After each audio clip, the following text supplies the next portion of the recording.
أنا اليوم جبت لكم الزبدة، جبت لكم كبد الحقيقة، وعند جهينة الخبر اليقين، وعند أسعد الشرعي الخبر اليقين فيما يخص موضوع إقالة الأخ عبد الصمد ناصر. معاشر المتكتكين والمتكتكات، الله يزوجكم كلكم. أنا الآن سأتحدث معكم بمصادر خاصة. الكلام الذي سأقوله لكم من داخل قناة الجزيرة سمعته. لا تقولوا لي قال فلان وقال زعطان وقال فلتان وتكهنات وتكذبوا حتى على عبد الصمد أنه قال وقال وقال. وأنا الآن بعطيكم الزبدة بمصادر خاصة وبكلام 100%، يعني تقدروا تأخذوه وتبصموا عليه بالعشر. بداية، عبد الصمد رافض الحديث. لمن يقولوا أدلى وقال، يعني بيقولوا، يعني أكثر الأشياء بيقولوا. الرجل العبارة الذي قالها أنني لن أبصق في البئر الذي شربت منه. وانتوا افهموا الرسالة. ما أريد الخربطة وما أريد خلط الأوراق وما أريد يظلم شخص باسم عبد الصمد ناصر. أنا الآن بقول لكم ما الذي حدث للرجل من داخل قناة الجزيرة، ومصادري موثوقة جدا جدا جدا وكبيرة فوق ما تتصوروا. يعني مو أن أنا قاعد أزنط عليكم بس، يعني سبحان الله يضع سره في أضعف خلقه. عبد الصمد ناصر هو يتعرض من زمان لمضايقات كثيرة، وسبق وتم توقيفه مؤقتا في فترة من الفترات، وجلس في بيته 3 شهور، والمضايقات يعني قديمة. أنا قد قلت لكم الرجل كأنه يتيم في مائدة اللئام، مغربي بين مجموعة من الجزائريين، لوبي جزائري يضغط يشوه يغمز يلمز، ومجموعة فلسطينيين وهكذا. القضية الأخيرة هذه هي الذي على أساسها تم فصله، هي أنه كما سمعتم أنه غرد على وكالة الأنباء الجزائرية واعترض على قذف عرضه وعرض المغربيات من وكالة الأنباء الجزائرية. جاءه اتصال من شخص اسمه عاصف الحميدي. عاصف الحميدي مدير دائرة الأخبار في قناة الجزيرة. عاصف الحميدي أو الحميدي، وهو أصلا فلسطيني الجنسية. يعني ذلك الشخص الذي اسمه مصطفى سواق الجزائري بريء ولا علاقة له درويش، والذي جاء اسمه بأنه هو الذي فصل وأنه هو الذي تعسف وأنه هو الذي استهدف عبد الصمد ناصر. هذا الكلام لا أساس له من الصحة. إذا أنتم تريدوا الحقيقة، هذا الكلام من داخل الجزيرة، هذا المصادر من داخل قناة الجزيرة. عاصف الحميدي هو الذي اتصل بعبد الصمد ناصر يقول: يا أخي تغريدتك أثارت حفيظة زملائك الجزائريين، الشبكة اللوبي. ليش أثارتهم؟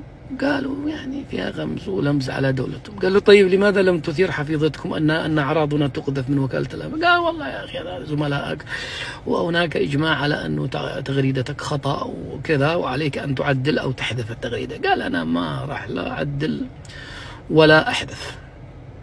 مر يوم تقريبا، فاتصل به اتصل به مدير الجزيرة نفسها، الذي هو أحمد سالم اليافعي السقطري، وهو قطري من أصول يمنية. وكيف حالك؟ أمورك طيبة؟ تكلم معه، قال له نفس الكلام: تغريدتك أثارت حفيظة ناس داخل الجزيرة. اللوبي شوفوا الضغط الكبير هكذا وإلى آخره. فبالتالي أنت مطالب بأنك تحذفها ما لم ستتخذ ضدك الإجراءات القانونية. قال له: قسما بالله ماني حادثها ولن أندم على حرف كتبته، وأنتم وشأنكم فلتفعلوا ما تشاءوا. فجاءه قرار الفصل.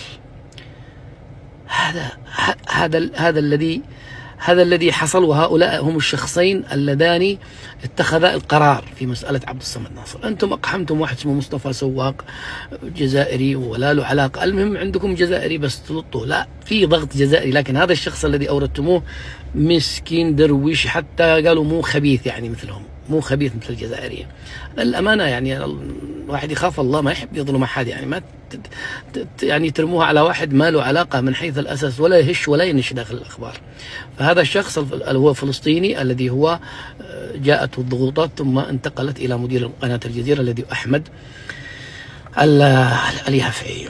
طبعا قناة الجزيرة الآن الذي يدور داخل قناة الجزيرة كيف يلموا الموضوع. والله قالوا يعني الأمانة بدأوا في كذا كأنهم يرمون الكرة في ملعب عبد الصمد ناصر، ويقولون هو خرج بإرادته وأنه خرج بمحض إرادته، وهو الذي طلب الخروج من قناة الجزيرة. هكذا يعني يحاولون أن يرموا الكرة في ملعب عبد الصمد، وهذا الكلام طبعا خطأ، هذا الكلام ليس صحيح، وأنه تم تكريمه، كمان يقولوا تم تكريمه وخرج طبيعي وليش أنتم عاملين ضجة. يقولون هذا الكلام يستغلون إيش؟ صمت عبد الصمد. الرجل صامت، قال أنا عندي عشرة عمر مع هؤلاء الناس في قطر وفي هذا، واكتفى بتلك العبارة أنني لن أبصق في البئر التي شربت منها. موضوع منتهي، موضوع يعني واضح وجلي. هذا الذي صار لعبد الصمد ناصر. ويعني هناك الآن حالة أقلام أخرى. أولا القطريين ما قصروا، أقلام كبيرة جدا وناشطين كبار جدا من آل ثاني من قطر، ومعظم قطر متضامنة مع الرجل. ويبدو أنه من اتخذوا القرار الذي هو مدير الجزيرة وهذا مدير الأخبار حسوا بالورطة الآن، هم حاسين بالورطة وحاسين أنه كيف يلموها. لكن أيضا في مشكلة ثانية، أنه عبد الصمد ناصر يقول حتى يقسم بالله يعني لزملائه، لبعض زملائه الذين تواصلوا معه، أنه والله لن يعود حتى لو جاءوا كيف ما جاءوا، ولو اعتذروا كيف ما اعتذروا لن يعود. قال لأنه كما قال لهم قد انكسر فيني شيء لا يمكن جبره. 26 سنة ثم تصادرون حقي في أني أدافع عن أختي وزوجتي وأمي والمرأة المغربية. ماذا يعني 26 سنة كأني دخلت أمس تقيلوني بهذه الطريقة؟ قد انكسر داخل شيء فيه، لكن ردد عبارته المشهورة أنني لن ألغ أو لن أبصق في البئر التي شربت منها. وموضوعها الآن شبه محسوم في موضوع الجزيرة. الرجل أتى يعني لا يمكن العودة حتى لو تنازلوا هم عن القرار وأعادوه، وقال أنه لن يعود. هناك ظهرت الآن أصوات بعض السعوديين المارقين الذين كانوا ممتعضين من عبد الصمد ناصر أيام الحصار أنه وقف مع قطر.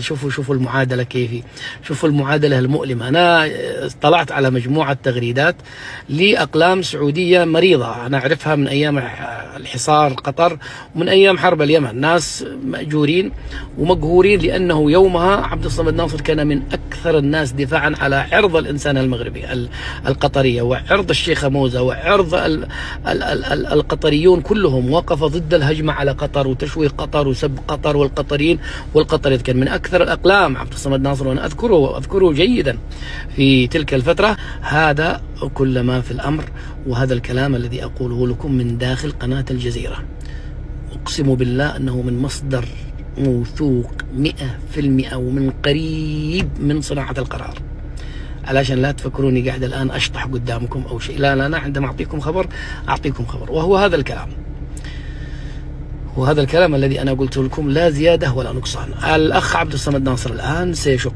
طريقه في مكان آخر، وإن شاء الله أن فيها خير كما قلنا لكم، وانتهى الموضوع. ولا تستعدوا قطر كما قلنا لكم، ليس من الصواب استعداء قطر، وليس حتى من الصواب استعداء قناة الجزيرة بشكل كامل. هو اثنين مديرين، مدير ومدير أخبار ومدير قناة، هم الذين تجنوا على الرجل. يعني حتى لا تتشنجوا، العاطفة هذه النوجود. أنا طبعا الآن سأتهم أنني مرتزق لقطر، والله العظيم في مغاربة طلعوا قالوا ما عدرين أنت مرتزق لقطر ولا مرتزق للمغرب. أنا مرتزق لراسي. أنا أقول الواقع وأقول الحقيقة، أنه الموضوع هكذا يعالج وبطريقة محترمة وبطريقة كذا مهذبة. ما عاد فيش داعي أن الواحد يخربط أو يخلط الأوراق أو يستخدم قضية عبد الصمد ناصر لأشياء هي في قلبه على قطر أصلا. في ناس حاقدين بدوافع فكرية إسلامية، الإسلام، إخوان المسلمين، وناقمين على كل شيء اسمه قطر. هذول فبالتالي هذول يستثمروا الآن في قضية عبد الصمد ناصر. الله يزوجكم كلكم، بس حبيت أقول لكم بهذا الخبر اليقين عشان تبصموا عليه. وهي الله يبارك في الجميع، ونراكم على خير إن شاء الله. وما أدري الليلة في لايف، لا ما في الليلة عندي مساحة في تويتر إن شاء الله، لكنها في الشأن اليمني، من أراد أن يحضر إن شاء الله في تويتر. والسلام عليكم ورحمة الله وبركاته، إلى اللقاء.